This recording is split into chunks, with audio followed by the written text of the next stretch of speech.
નમસ્કાર, nation plus ન્યૂઝમાં આપનું સ્વાગત છે. હું છું ધળ પરમાર. વડોદરાના પૌરાણિક હરણી ભીડભંજન હનુમાનજી મંદિરમાં ભાવિ ભક્તો સાથે હોળી પર્વની ભવ્ય ઉજવણી કરાઈ હતી.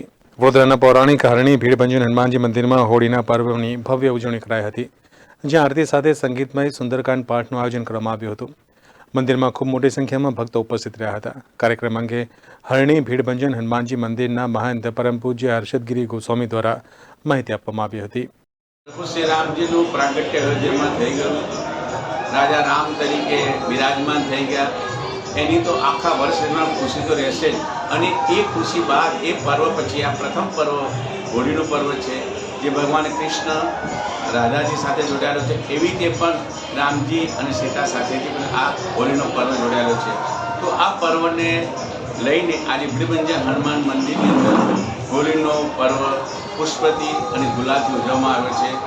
હોળીના પર્વની અંદર એમ કહેવાય છે કે હોળીના પર્વની અંદર જે પણ વ્યક્તિ હોળીનું પૂજન અર્ચન કરશે, એના જીવનની અંદર એના એક વર્ષ દરમિયાન એના દરેક પ્રકારના રોગો હોળીથી દૂર થઈ જાય છે, એમ શાસ્ત્રમાં ભવિષ્ય પુરાણમાં બતાવ્યું છે. અને ખાસ કરીને કે હનુમાનજીને સન્મુખની અંદર આ હોળી ઉજવણી છે. જેટલા પણ ભક્તો આ હોળીનો પર્વને આનંદથી, શ્રદ્ધાથી, ભાવ સાથે માન્યો છે, એના જીવનની અંદર હનુમાનજી મહારાજ નાશે રોગે હરે સબ પીરા, જપત નિરંતર હનુમંત વીરા. હનુમાનજી મહારાજ દરેકના રોગો, કષ્ટ અને દુશ્મનો પણ નાશ કરે છે. હોળીનું પર્વમાં બતાવે છે કે આ દુશ્મનને મિટાવવાનો પણ આ પર્વ છે.